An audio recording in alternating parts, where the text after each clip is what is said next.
कोई भी अपनी लाइफ का ओकेजन होता है तो उसमें क्या आप फूल बिना वो ओकेजन इमेजिन कर सकते हो? सोच लीजिए शादी है और मंडप है तो वो फूल के बिना तो इनकम्प्लीट है ना? या कोई भी और ओकेजन हो, बट उसके बाद क्या होता है उसी की बात करने वाले हैं हम आज। यहाँ पर मेरे साथ अंकित जुड़े हैं जो फूल.co के फाउंडर हैं। धांसू आइडिया शो में आपका स्वागत है।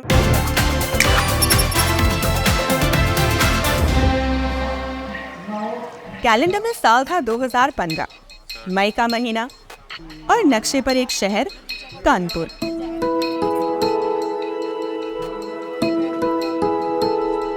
एक परदेसी दोस्त को कानपुर का गंगा घाट घुमाते अंकित के सामने एक नजारा था।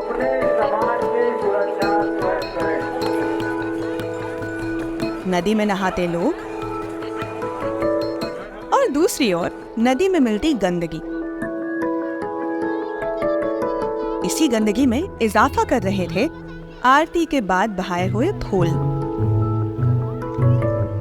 अंकित के सामने एक सवाल आया, अभी कितने लोग आरती के फूल लेकर आए और गंगा में बहा दिए? अगला सवाल था, तुम इसका कुछ करते क्यों नहीं? अंकित ने सवाल तो हंसी में उड़ा दिया, लेकिन विचार नहीं उड़ पाया। विचार ने उड़ान भरी। पहले हुई रिसर्च और फिर अंकित को मिला आईआईटी कानपुर का साथ और इस तरह शुरुआत हुई फूल की। शुरुआत हुई कुछ करने की, फेंके हुए फूलों से अगरबत्तियां बनाने की। मुश्किलें तो बहुत आई, ये सीखने में भी कि किस एंगल से अगरबत्तियों को बेला जाए कि अगरबत्ती भी टिक जाए और हाथ भी न करे हाय हाय। एक अगरबत्ती 2 हुई, 2 से 100 और ऐसे ही बढ़ती गई अंकित की टीम, जहां अब 550 महिलाएं फूलों को कचरे नहीं खुशबू में बदल रही है।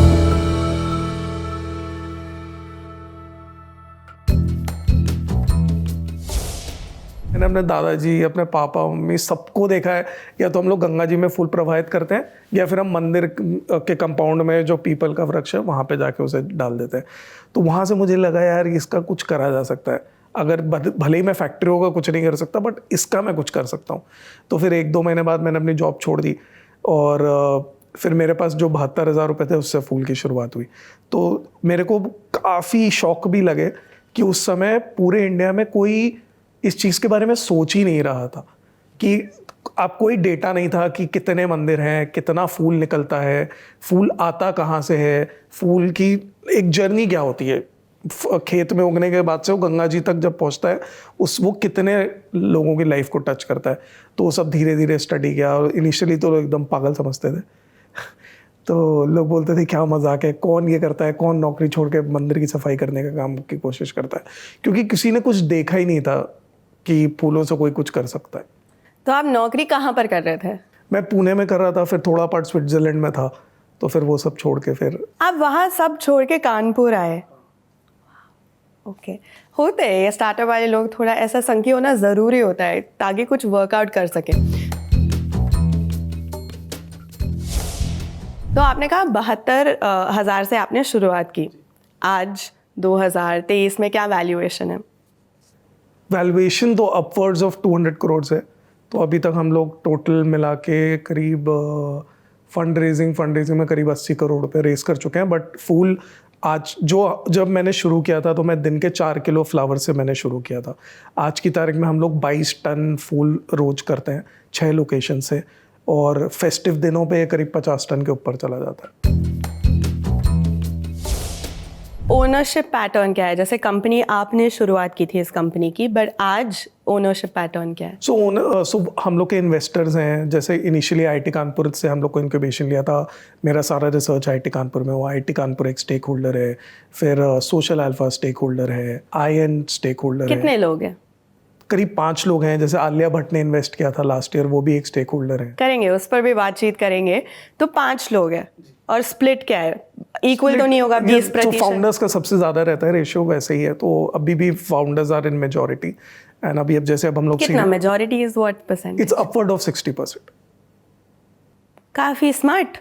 तो क्या होता है कि आपकी कंपनी होती है, आप एक केक की तरह सोचिए, एक गोल केक की तरह सोचिए उसको, या पिज्ज़ा की तरह सोचिए, ठीक है, हाँ ये बेहतर है।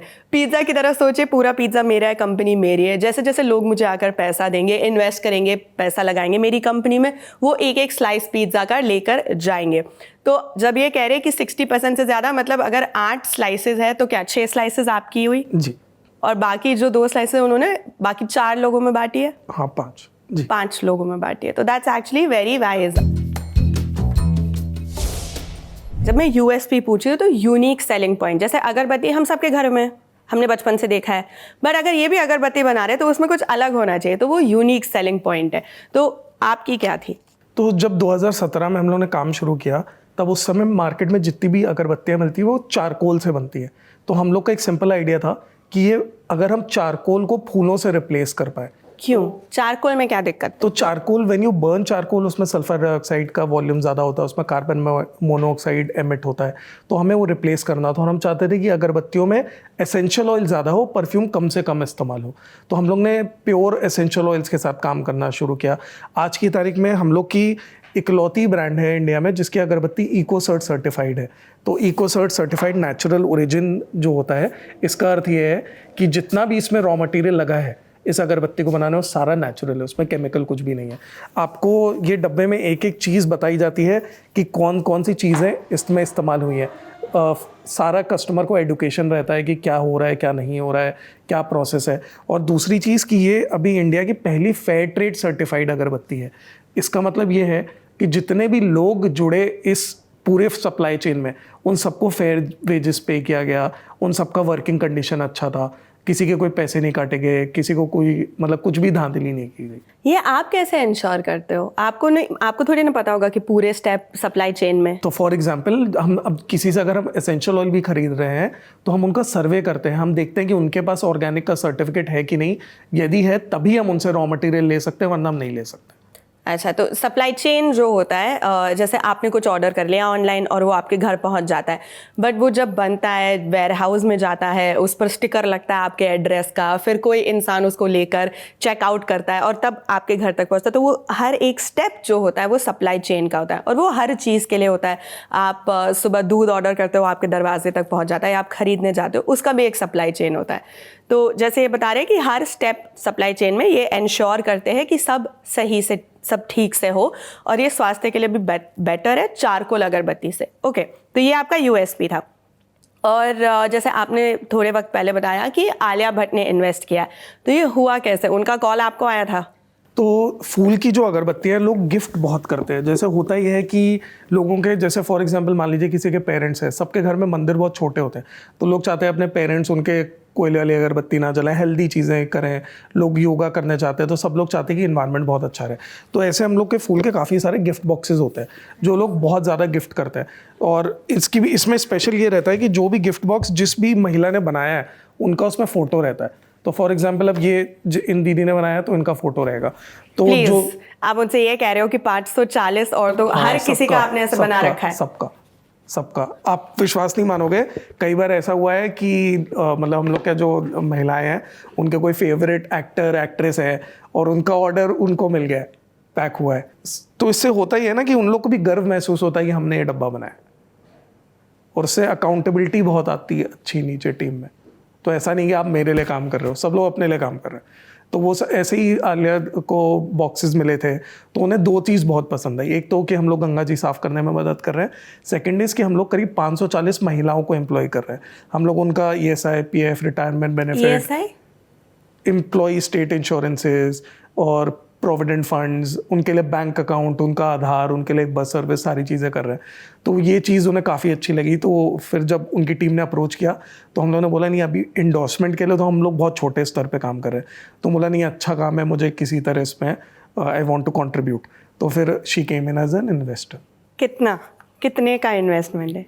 एक फिल्म बनाने जितना, करण जौहर की फिल्म बनाने जितना? नहीं, उतना जितना नहीं, बट सब good amount at that point of time, काफ़ी उससे मदद मिल गया था।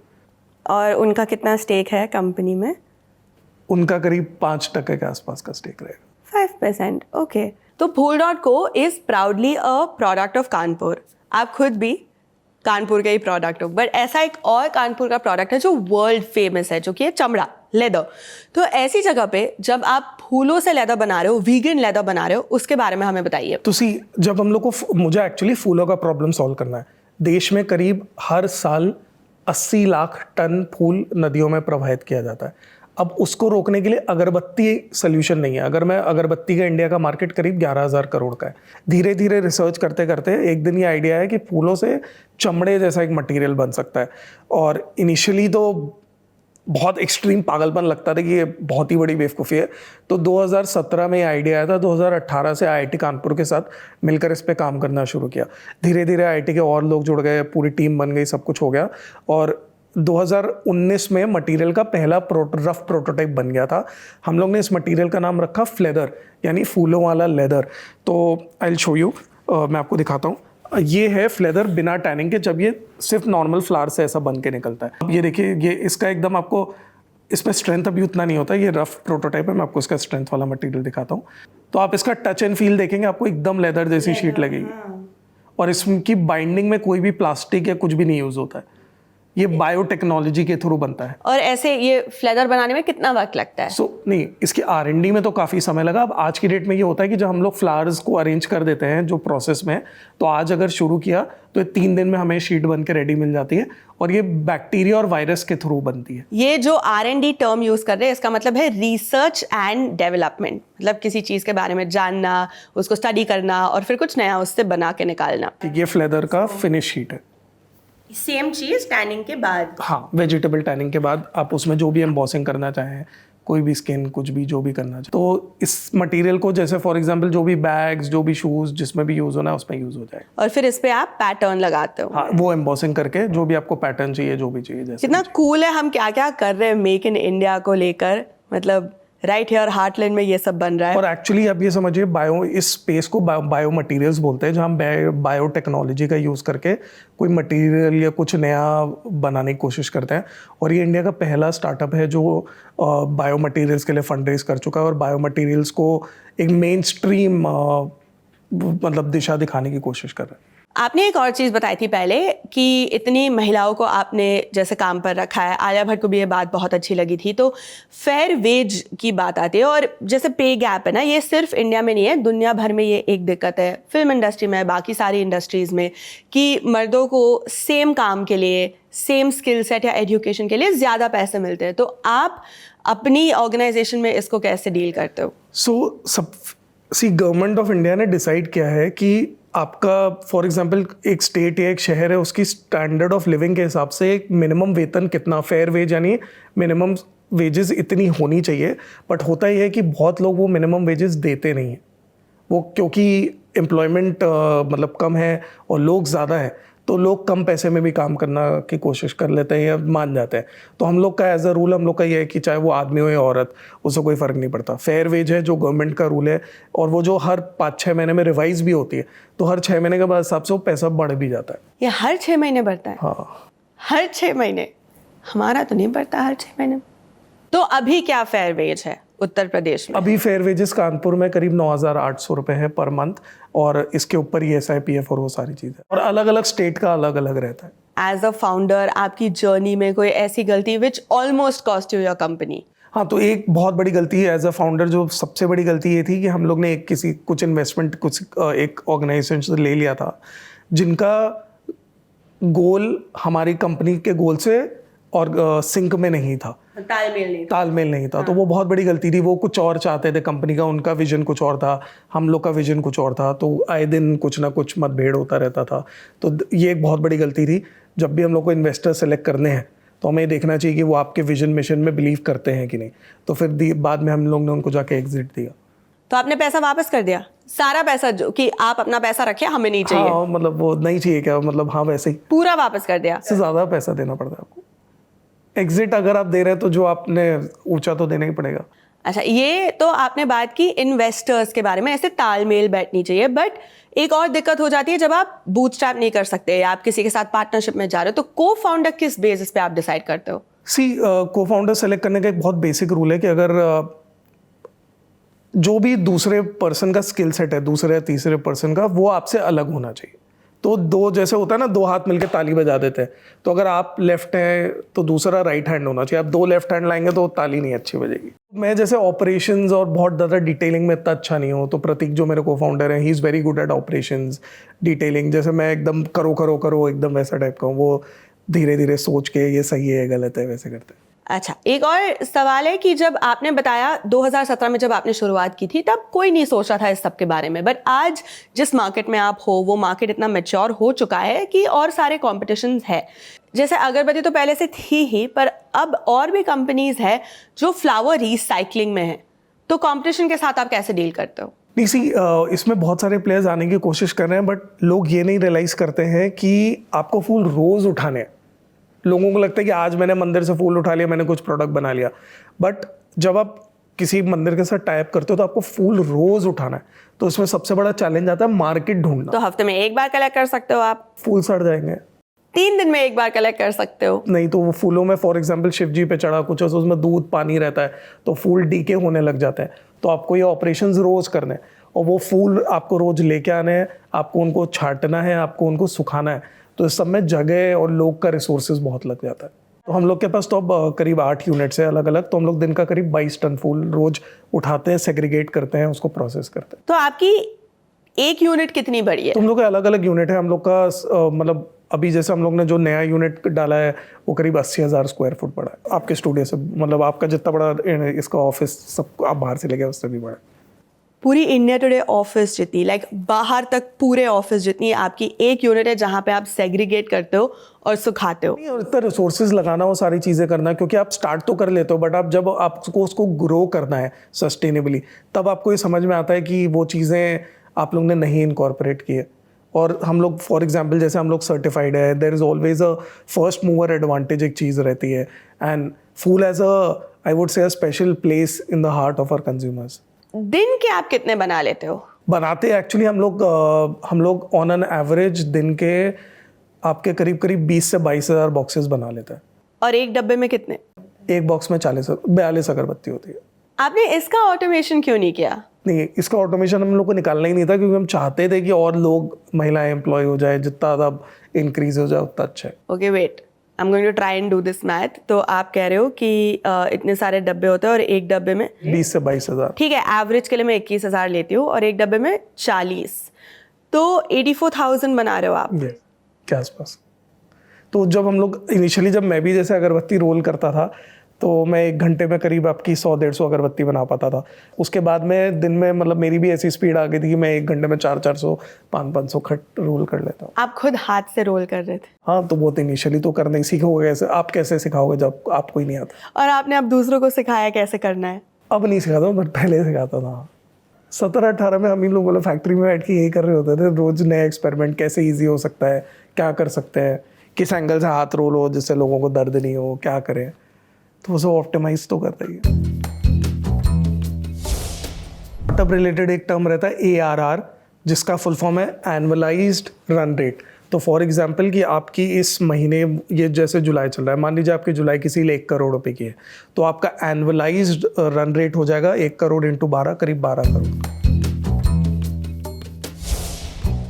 सो एक चीज़ जिसने मेरे को बहुत मदद की थी वो ये थी कि आज भारत में बहुत सारे बिजनेस प्लान कॉम्पिटिशन्स होते हैं, जहां अगर आप अप्लाई करते हैं आपको 2 चीज़ें मिल जाती हैं। यदि आप जीते तो आपको प्राइज़ मनी मिल जाएगा और आपको एक मेंटर मिल जाता है। तो हम लोग ने जब फूल शुरुआत की थी तो इंडिया के हर बिजनेस प्लान कंपटीशन में गया था, तो वहाँ से वो इनिशियल कैपिटल, वो पैसा मिल जाता था बिना इन्वेस्टर के, और मेंटर्स का गाइडेंस मिल जाता था।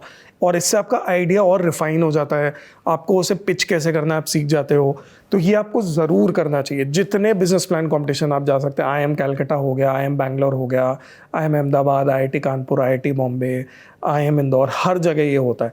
तो आप जितने ज़्यादा कर सकते हो उतना आपको हेल्पफुल रहेगा। तो ये थी कहानी फूल की, Fool.co और अंकित की। ये आपको दिखाता है कि ज़रूरी नहीं है आपने कहाँ पढ़ाई की है, कहाँ से आते हो, क्या आपका बैकग्राउंड है। ज़रूरी ये है कि आपकी जो आइडिया है, जो वो प्रॉब्लम सॉल्व करिए, वो क्या है और उसको आप किस तरीके से एग्जीक्यूट कर सकते हो। आज देखिए आलिया भट्ट के साथ उठना बैठना है इनका, और वो एक इन्वेस्टर है इनकी कंपनी में।